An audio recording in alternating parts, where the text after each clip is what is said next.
Alrighty, time for our second session of this morning. Next up, we've got Django Security for Novices, and our presenter is Ronald Maravanyika. I hope I got that pronunciation right now. He is the co-founder of Zimbo Pi, a non-profit that focuses on empowering women to join technological fields. DSF member and PSF managing member, has a day job as a DevOps engineer for global technology company. Enjoys making meaningful connections with individuals that are interested in technology. Cricket and F1 fan. Oh, you'd love my colleagues that can't stop talking about the F1, and that's something that I have no idea what's going on with. But thank you so much for coming to present this talk on Django Security for Novices. Thanks, Ronald. Thank you.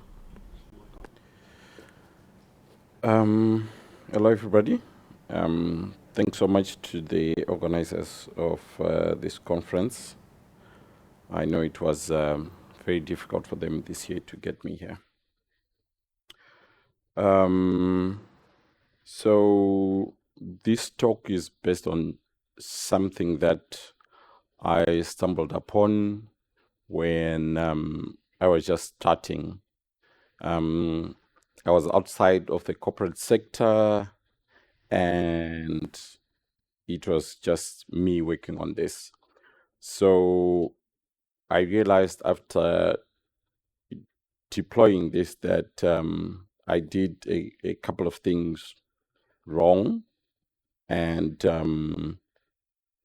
the product that I was working on was already in production. So I hope this will help someone out there.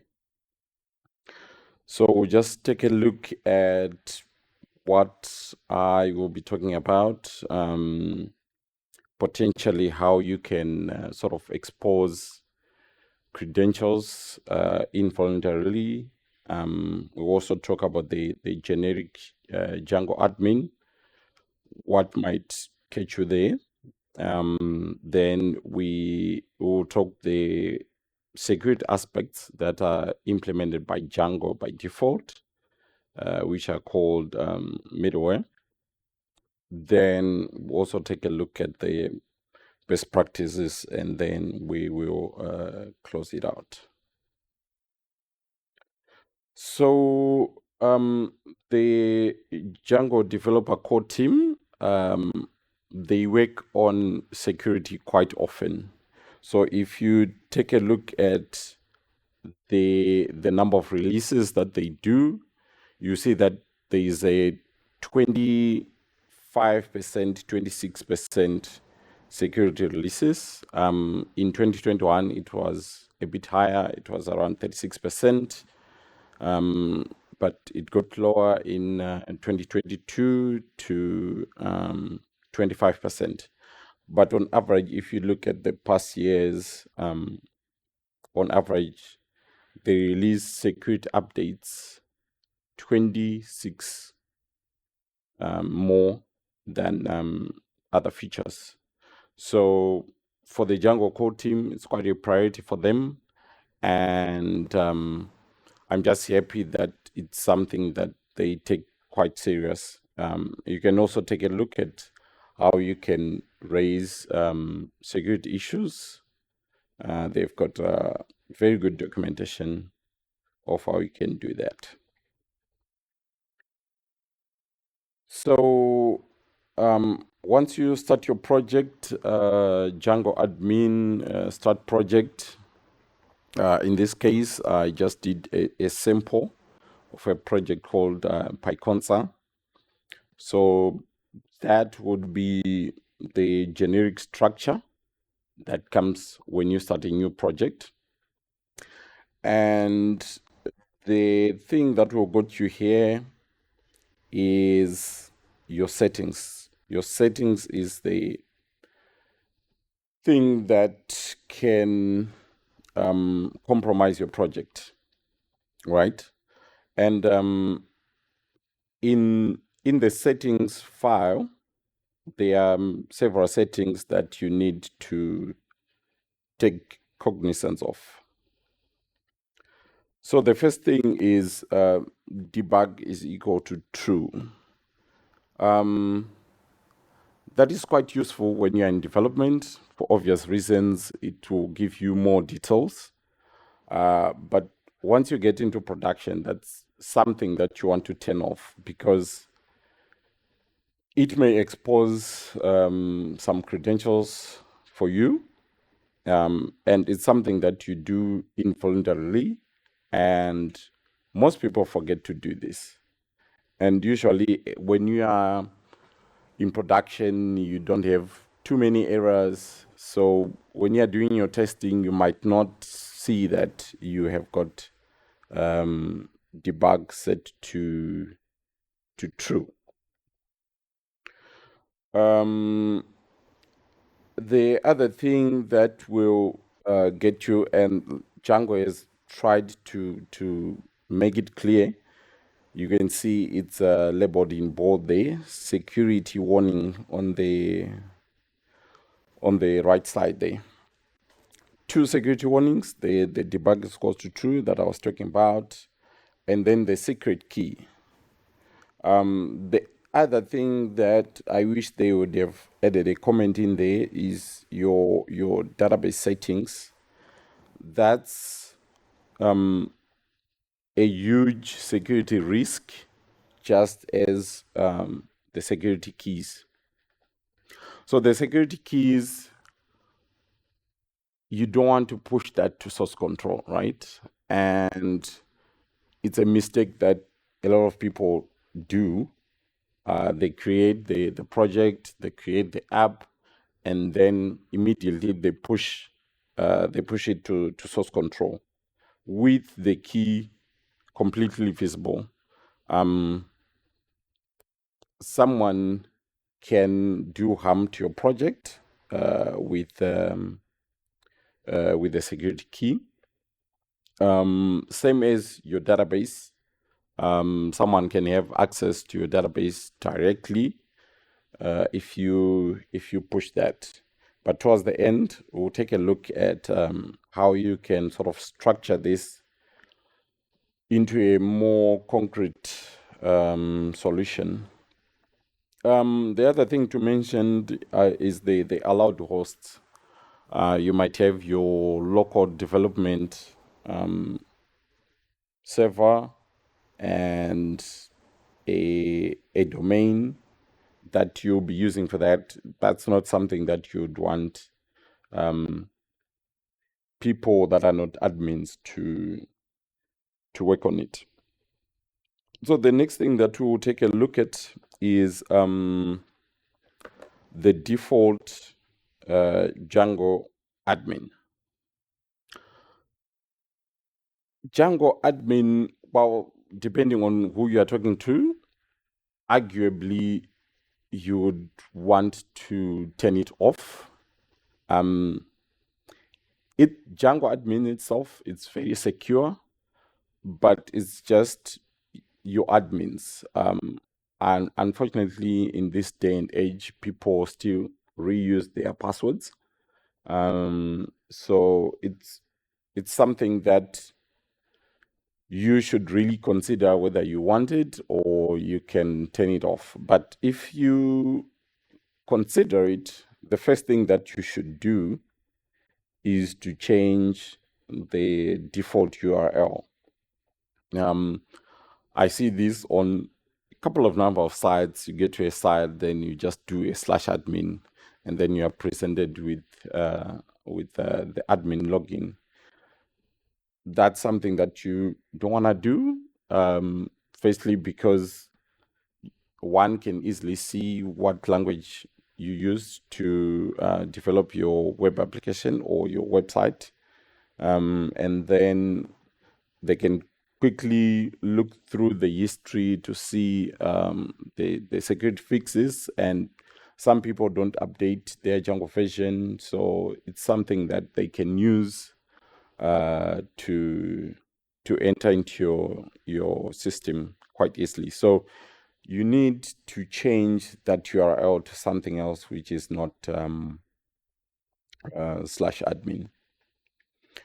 The other thing that you would need to do if you decide to keep the Django admin is to implement MFA. Django quite easily integrates with a lot of third-party libraries to implement MFA. Personally, I recommend Django OTP because I just feel it's quite easy to use.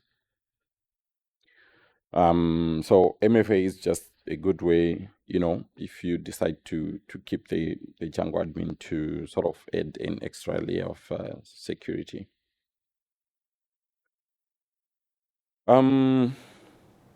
Like I said, Django is very secure, and they mainly achieve this through the use of middleware. Middleware is just like a bridge between your client and server. It's a very lightweight plugin. You can also build your own middleware, but I would encourage you not to do that unless if you really know what you are doing. So generally, if you are a web developer, you should know about OWASP top 10. If you don't, it's something that you should really look at. And Django sort of they take care of the OWASP top 10. Let's take a look at some of the few that they control. So CSRF or cross-site request forgery is it's an attacking tool where sort of attackers, they execute actions as if they are your legitimate server, but they are not, and this is something that they can do without the user noticing.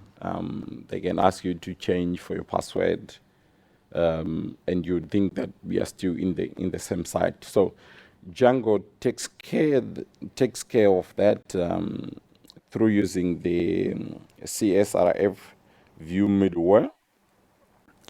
I have seen this being removed from projects for whatever reason, I don't know, but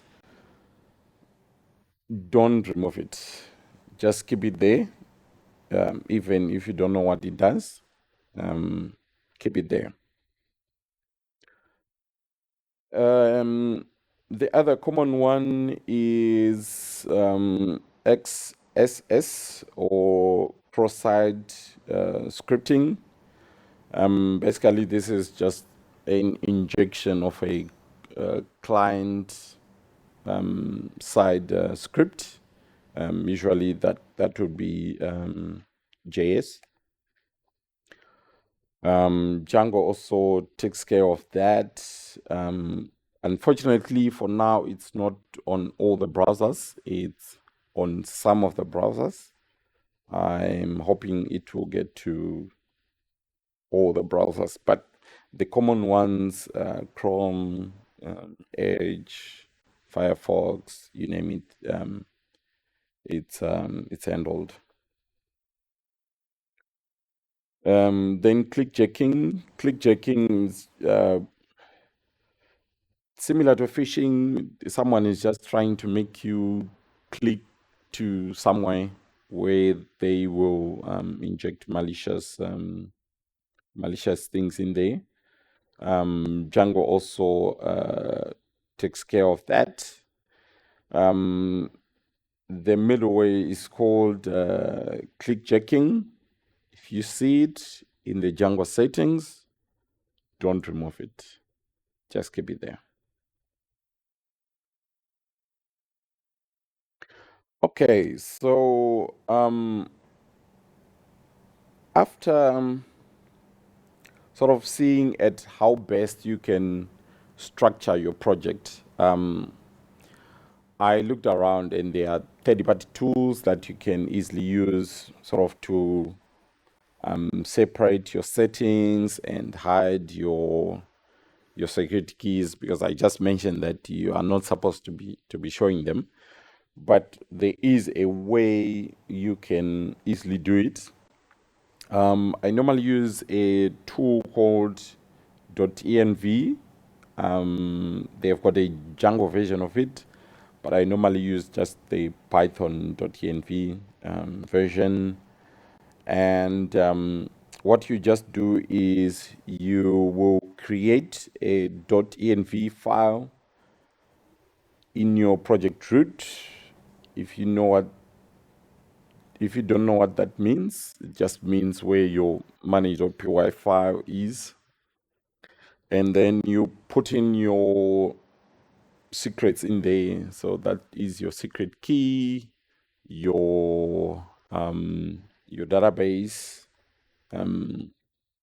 your social auth keys, things like that. You put them in there. You can give them whatever names that you like.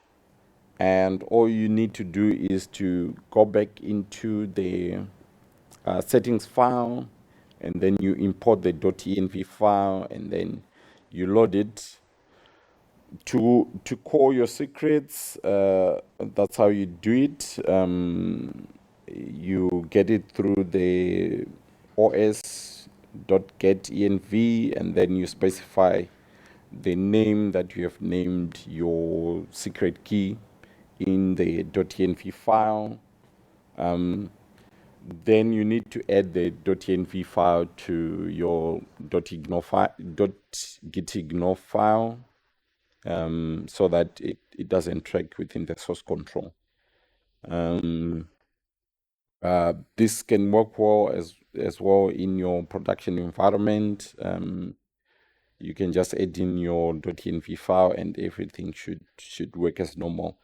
Generally, you shouldn't use the same key for development, staging, and production. You should use different keys. So let's just take a look at the best practices. Like I mentioned before, number one, don't delete anything that's in the middleware unless if you really know what you are doing. You might be a security expert or think that Django's middleware is not good enough. You can build your own, but don't do that unless if you really know what you're doing. Then it's best practice to separate your settings. Like I said, have a different key for development, staging, and production. And then you need to really control who has got access to those keys. One way you can do that is to change the structure. If I can go back here.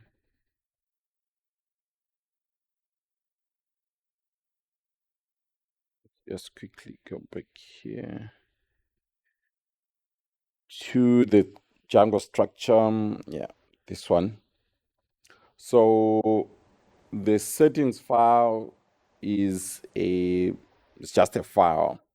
Ideally, what you would need to do is to create a module within your project root, or where the manage.py file is, and you create a base. So base, basically you just rename your default settings file, and then you extract the settings, which is your security keys, debug goes to true or false, your allowed hosts, your database, and then you create different files for each.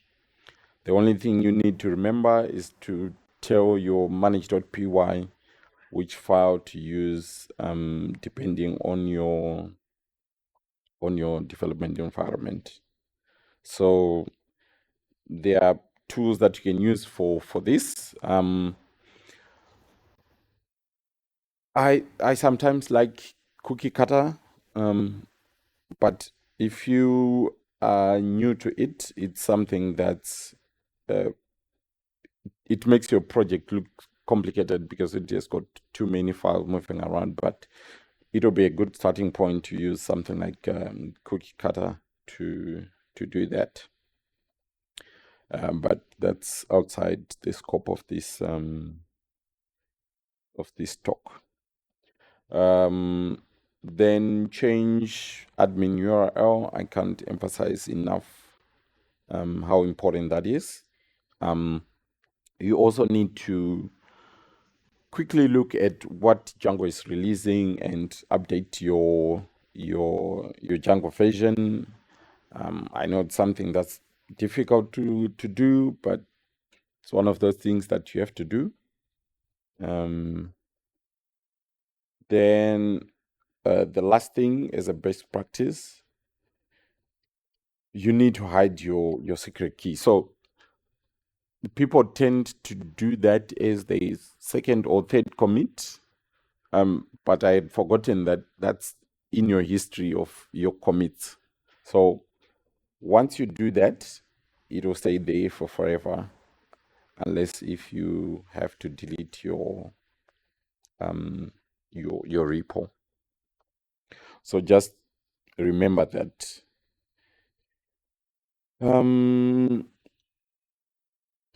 Yep.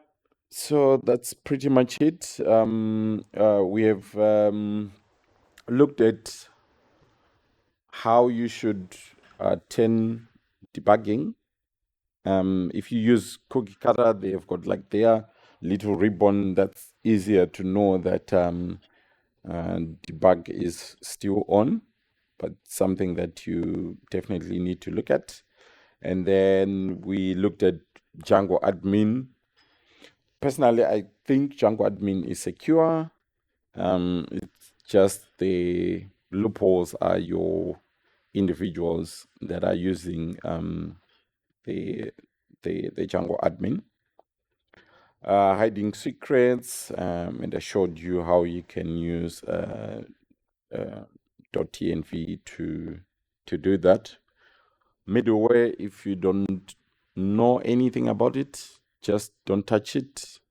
It's best to leave it there. And we also looked at best practices that you can take a look at. Django itself, it has got good documentation around security. I know some would say Django documentation is not that friendly. I think it is. It's just that some of it links to a lot of places. So I think we have time for questions, if you have questions. Thank you, Ron. Yes, so just a comment from my side before we start with the questions. I think you've touched on what I would consider the biggest issue with new Django projects or people that start with it in new is committing that security keys. I made that mistake time and time again. I haven't touched Django in years, but when I used to work with it, all of my repos had my security keys exposed. So yeah, no, definitely something to keep in mind. Any questions from you guys, from the audience?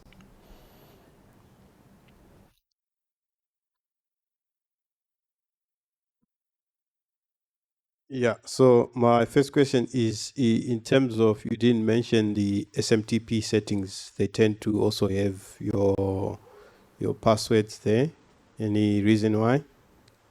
Not any specific reason. This is just a beginner-friendly thing. So no specific reason why, but that is very important.